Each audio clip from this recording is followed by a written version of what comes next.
witness the birth of a new world of darkness and evil. With as much praise as the original Dragon Ball Z anime gets, there has also been a large amount of criticism when it comes to its addition of filler material. And just a brief explanation, filler is basically anime-only material that is not featured in the original manga. So, while adapting the manga into animation, there might be moments where they decide to expand on a character's training, like with Gohan in the Saiyan Saga, or put in some slice-of-life episodes to see the characters just hanging out and not constantly fighting all the time like they did when Goku went to go get a driver's license. But sometimes, instead of just expanding on something from the manga, anime-only content can drag things out or even add in entirely new plot elements from time to time. And a lot of the reason they choose to do this is to help buy time, because essentially this happens when the anime is very close to catching up to the manga a little too quickly. Because if they catch up entirely, well, then you run out of manga to adapt and you're kind of stuck where you are. And this happened on occasion with Dragon Ball Z, which led to a good chunk of anime-only content throughout its entire run.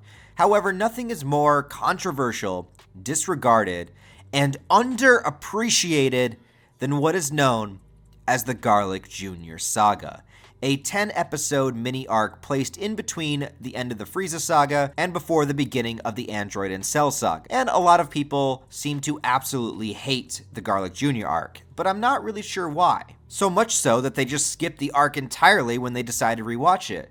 But to me, that is absolute blasphemy. And I'm here to tell you why and convince you beyond a shadow of a doubt that the Garlic Jr. Saga is fucking awesome. Okay, so first we need to talk about filler and canon, okay? And this is a big issue in the Dragon Ball Z community. I have a bit of a controversial opinion on this, go figure. But to me, once you change mediums, you essentially are building a separate canon, which means I consider manga canon and anime canon to be separate. The things that happen in the anime actually do happen.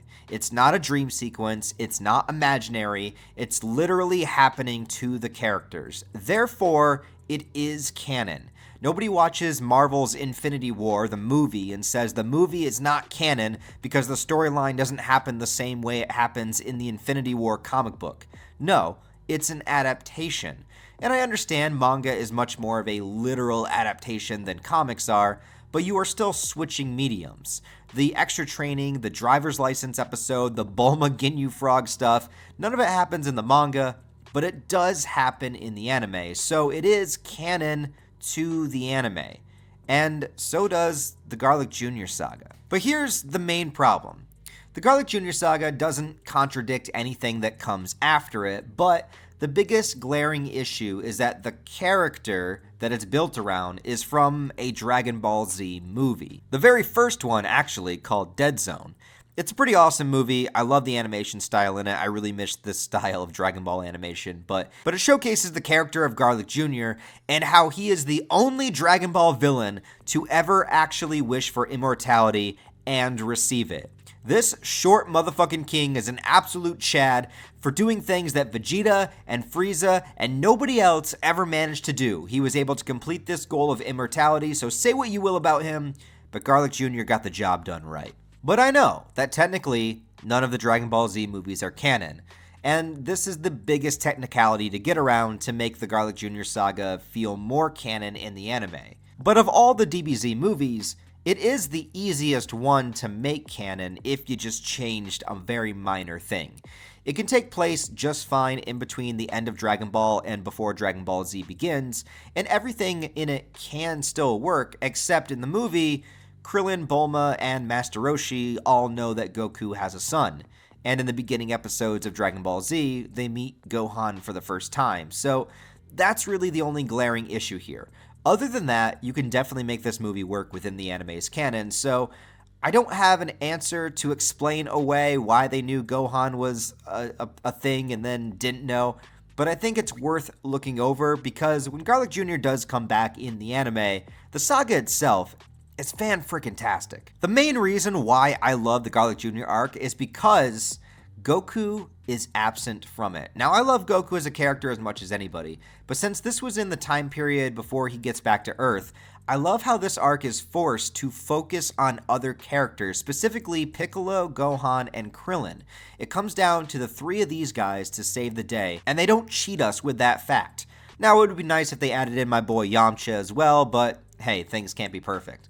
But I love that it's not heavily focused on Goku or the Saiyans or Super Saiyan and the 50,000 transformations that come after. Before the series was bogged down with nothing more than Super Saiyan bargain sales transformations, this saga focused on the underdogs. It focused on cleverly deceiving the enemies like Piccolo had to do. And yeah, Piccolo was one of the strongest players at this point, but if Goku had been here, this whole arc probably would have been over in a few seconds. I like how these three badasses get time to shine, they get screen time, and they can't rely on Goku to suddenly show up and save them at the last moment. There's no transformations here other than Garlic Jr. just becoming jacked, but that's besides the point. Here it's all about throwing hands and trying hard to come out on top, and I love that it focuses on characters that don't necessarily always get the time to shine. These three are always main characters, but as the series will go on, especially from this point forward, they definitely get pushed more and more into the background, other than Gohan, but even him, you could argue, by the time Super comes around, isn't as important. But it's not just about the fights either. Another fantastic aspect I love about the Garlic Jr. arc is that it has a ton of humor in it. After all the seriousness of the Frieza arc and the fights on Namek, it was nice to have a moment in the series that hit a lull point and was able to just have fun and get back into some of that classic OG Dragon Ball humor we had been missing. You know what I'm talking about. My boy Master Roshi and all of his perverted antics. All of his ridiculous moments of simping over Marin are hilarious, and you know, maybe these moments would not fly today. Master Roshi would most definitely get canceled by the current world, and dear God, please don't tell Twitter about the things that Master Roshi gets up to in the original Dragon Ball, because yeah. But here it brings back some of that old school Dragon Ball flavor and reminds us how funny Dragon Ball actually used to be. Roshi in itself is one of my favorite characters, and he's another person that gets pushed to the background quite a bit, so it's nice to just see him let loose and be himself in this arc. And speaking of Marin, I like that they brought in the Marin character. Not because she's a great character or anything, but I like what she means to Krillin. Krillin up to this point had always had bad luck with women. He'd always been shy around them, and now he actually gets a smoking hot babe in his lap, making everyone else jealous. And it gives him a bunch of incentive and confidence. Sure, she's ditzy, but as long as she likes smooching that bald head, who cares?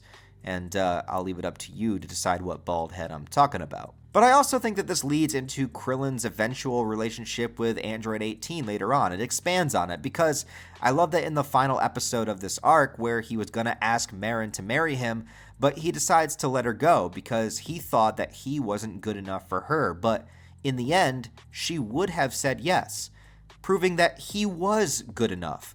And I think that this leads into when he meets Android 18 later on, feeling like he can be confident enough to go all the way with it this time where he couldn't with Marin.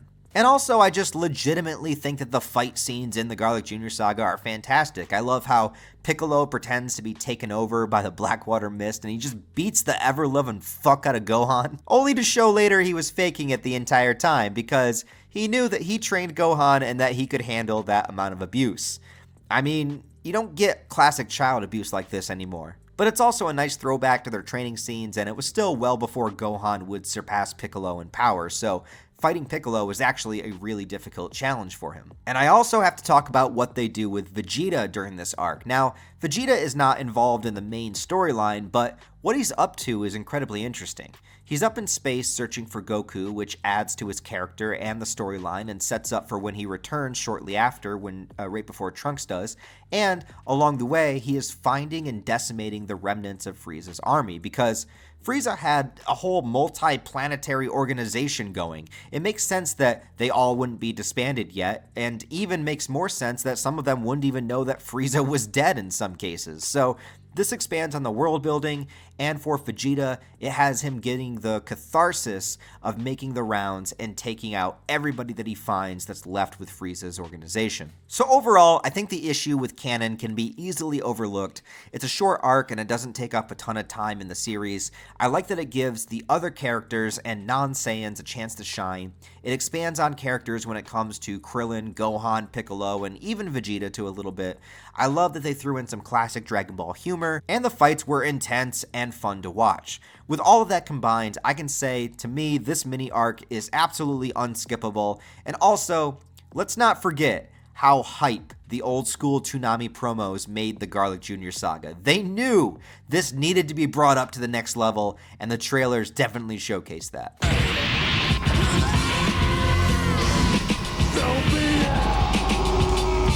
Anyways, guys, let me know what you think about the Garlic Jr. saga down below in the comments. Do you love it? Do you hate it? Have you ever even actually watched it?